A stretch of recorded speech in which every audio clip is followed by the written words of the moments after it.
A very good afternoon to everyone students. This is doctor Vipul Kashyap और आज के हम इस सेशन में पढ़ेंगे topic classification based upon nutrition, temperature, pH and gases. तो किस तरीके से माइक्रो ऑर्गेनिज्म की कैटेगरी बनी है, फिर उनको डिफ्रेंशिएट किया जाता है on the basis of this factors. चलिए पढ़ते हैं। On the basis of mode of nutrition. ठीक है, तो सबसे पहले न्यूट्रिशन आपको समझना होगा है क्या।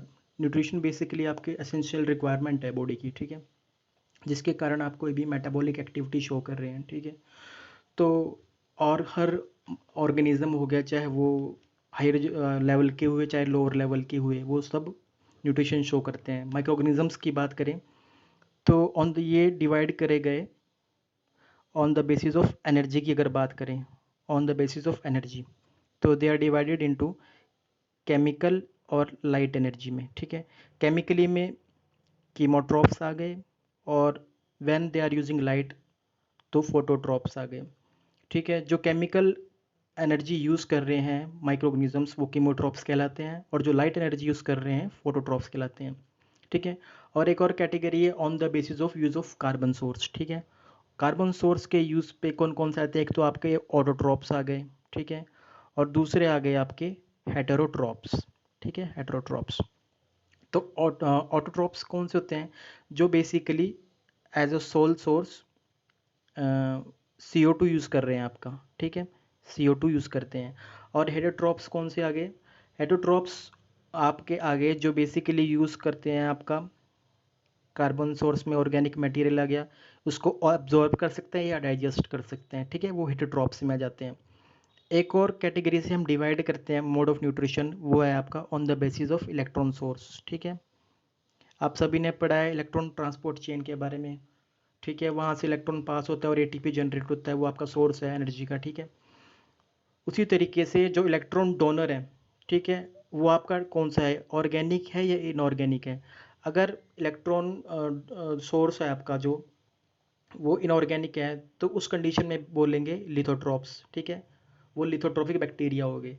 ठीक है, और अगर आपका जो ऑर्गेनिक है, अगर इलेक्ट्रॉन सोर्स ऑर्गेनिक है तो आपका वो हो गया ऑर्गेनोट्रॉप्स। ठीक है जी, तो ये कैटेगरी थी अलग अलग मोड ऑफ न्यूट्रिशंस की। अगर बात करें ऑल ओवर पूछा जाए कि प्लांट किस कैटेगरी में फॉलो करते हैं, प्लांट्स की बात करें अगर, ठीक है, तो प्लांट्स आपके फोटो लिथो ऑटोट्रॉप्स की कैटेगरी में जाते हैं। ठीक है, फोटो लिथो ऑटोट्रॉप्स। अगर बात करें एनिमल्स की तो वो किस कैटेगरी में आते हैं, कीमो ऑर्गेनो हेट्रोट्रॉप्स। ये एक ही वर्ड है, फोटोलिथो ऑटोट्रॉप्स प्लांट्स के लिए और कीमो ऑर्गेनो हेट्रोट्रॉप्स एनिमल्स के लिए। ठीक है, चलिए नेक्स्ट स्लाइड। ये आपकी थ्योरी है, इसमें से आप सब पढ़ सकते हैं कि मोटर फोटोलिथोट्रॉप्स ऑर्गेनोट्रॉप्स। ठीक है, ये सारे मोड ऑफ न्यूट्रिशन है। उसके बाद अब बात करते हैं based upon the gases requirements. ठीक है, बहुत सारे माइक्रो ऑर्गेनिजम्स गैसेज यूज़ करते हैं। ठीक है, अलग अलग, तो उनके बेसिस पे उनकी कैटेगरी बनाई गई। तो सबसे पहले आते हैं ऑब्लिगेट एनारोब्स। तो ऑब्लिगेट जहाँ भी आपका वर्ड आता है इसका मतलब होता है ट्रू। ठीक है, ऑब्लिगेट एरोब्स का मतलब होता है कि ये ऑक्सीजन की ही प्रेजेंस में सरवाइव करेंगे। ठीक है, इसलिए ये आपके देखिए यहाँ पे ब्रोथ है तो सबसे सरफेस पे होंगे क्योंकि सरफेस पे ही ऑक्सीजन है। उसके बाद बात करते हैं ऑब्लिगेट एनारोब्स। ऑब्लिगेट मतलब ट्रू, तो ये सबसे नीचे होंगे। ठीक है, सरफेस पे तो हो नहीं सकते क्योंकि सरफेस पे तो ऑक्सीजन है। ट्रू है तो ये बिल्कुल बॉटम में होता है, वो कहीं भी जाएंगे आप, चाहे लेक होगी या फिर कहीं पे मार्शलैंड होगी, कहीं पे भी ये बॉटम में होंगे। उसके बाद होते हैं फैकल्टेटिव एनारोब्स। फैकल्टेटिव वर्ड जहाँ पे आया उसका मतलब होता है फॉल्स। ठीक है, तो फैकल्टेटिव मतलब क्या होता है कि ये सर्वाइव कर जाते हैं। ठीक है, अब एनारोब्स है, एनारोब्स का मतलब हुआ कि भी in the absence of oxygen. ठीक है, एनारोब्स का मतलब हुआ, मगर जब अगर इसके आगे फैकल्टेटिव लगा दिया इसका क्या मतलब हुआ कि ये थोड़ी सी ऑक्सीजन में सर्वाइव कर सकते हैं। ठीक है, इनको ग्रोथ के लिए ऑक्सीजन की ज़रूरत नहीं है, मेन बात ये है। ठीक है, जिस तरह ऑब्लिगेट एरोब्स को तो ऑक्सीजन की ज़रूरत होती है, और ऑब्लिगेट एनारोब्स को क्या है कि अगर उनको ऑक्सीजन मिल गई तो ये मर जाएंगे। ठीक है, ऑब्लिगेट एनारोब्स को ऑक्सीजन मिली तो ये मर जाएंगे। ठीक है, मगर फैकल्टेटिव एनारोब्स की अगर हम बात करें, फैकल्टेटिव एनारोब्स में इनको थोड़ी सी अगर ऑक्सीजन कहीं मिल गई तो इन पे कोई फ़र्क नहीं पड़ेगा, ठीक है, ये सर्वाइव कर जाएंगे। और मगर ये जो थोड़ी सी ऑक्सीजन है ये इनके ग्रोथ के लिए नहीं होती, ये कहीं ना कहीं एनर्जी प्रोडक्शन के लिए काम आती है, ठीक है। उसके बाद आता है आपका एरो टॉलरेंट एनारोब्स। तो अगर बात करें कि एरो टॉलरेंट एनारोब्स क्या होता है, तो ये हुए बेसिकली जो आपके एयर को टॉलरेट कर लेते हैं वो एनारोब्स, ठीक है। उसके बाद आता है आपका माइक्रो एरोफाइल्स। माइक्रो एरोफाइल्स क्या होता है कि इनको बहुत कम ऑक्सीजन की ज़रूरत होती है ग्रोथ के लिए, बहुत कम, बहुत ज़्यादा कम, ठीक है।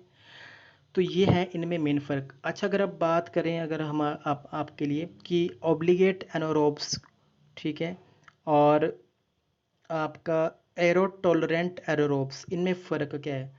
तो ऑब्लिगेट एनारोब्स और एरो टॉलरेंट एनारोब्स में फ़र्क ये होता है कि रिएक्टिव ऑक्सीजन स्पीसीज बनती हैं, ठीक है। जो एरो टॉलरेंट एनारोब्स होते हैं ये बेसिकली जहाँ पे फर्मेंटेशन होती है उस साइड फर्मेंटेशन कॉजिंग बैक्टीरिया होते हैं बेसिकली, ठीक है, जो आपके एरो टॉलरेंट एनारोब्स होते हैं, ठीक है। तो यहाँ पे क्या है, रिएक्टिव ऑक्सीजन स्पीसीज बनती है।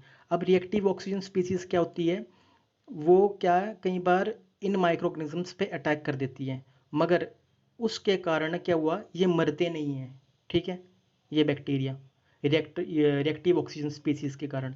मगर यहाँ पे ऑब्लिगेट एनारोब्स में क्या है कि अगर मान लो गलती से यहाँ पे रिएक्टिव ऑक्सीजन स्पीसीज बन गई, ठीक है, तो ये इसको मार सकती है एनारोबिक बैक्टीरिया को। मगर इस केस में एरो टॉलरेंट एनारोब्स के केस में अगर रिएक्टिव ऑक्सीजन स्पीसीज बनेगी तो ये एरो टॉलरेंट एनारोब्स मरेंगे नहीं, ठीक है। तो बेसिकली क्या है कि एरो टॉलरेंट एनारोब्स जहाँ पे भी फर्मेंटेशन हो रही है मेनली ये वहीं पे प्रेजेंट होते हैं। उसी तरह ये आपकी थ्योरी है, इसमें आप पढ़ सकते हैं एनारोबिक बैक्टीरिया, एनारोबिक, ठीक है, non stringent tolerant anaerobes, facultative anaerobic bacteria और माइक्रो एरोफिलिक बैक्टीरिया। उसके बाद अगर हम बात करें आपकी based upon the temperature requirements की भी, टेम्परेचर के हिसाब से भी उनको कैटेगराइज कर लिया गया, ठीक है। सबसे पहले आपको अगर हम साइक्रोफाइल्स की बात करें, साइक्रोफाइल्स की, तो ये क्या है, which can be grow at which grow at 0 degree Celsius, और या फिर उससे नीचे भी जा सकते हैं, ठीक है, उससे नीचे भी जा सकते हैं यहाँ पे। तो और ऑप्टिमम अगर बात करें, ऑप्टिमम ये 15 डिग्री सेल्सियस तक जा सकते हैं, ठीक है। उसके बाद हम बात करेंगे साइक्रोफाइल्स के बारे में, सॉरी ये साइक्रोफाइल्स थे, उसके बारे में हम बात करेंगे साइक्रोट्रॉप्स के बारे में, ठीक है।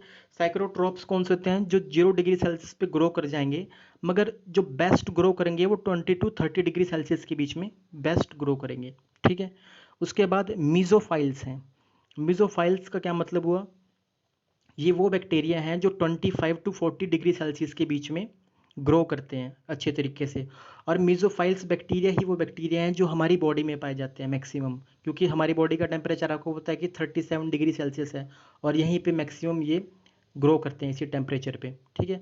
उसके बाद आता है आपका थर्मोफाइल्स। तो थर्मोफिलिक बैक्टीरिया कौन से हुए, जो आपके 40 to 80 डिग्री सेल्सियस के बीच में ग्रो करेंगे, ठीक है, 40 to 80, मतलब 40, मेसोफाइल्स अप टू 40 होते हैं, और 40 के अबोव, ठीक है, अप टू 80 वो है थर्मोफाइल्स। और एक्सट्रीम थर्मोफाइल्स कौन से होते हैं, जो 80 से ऊपर अप टू 110 डिग्री सेल्सियस तक, ठीक है, 110 डिग्री सेल्सियस तक जाएंगे,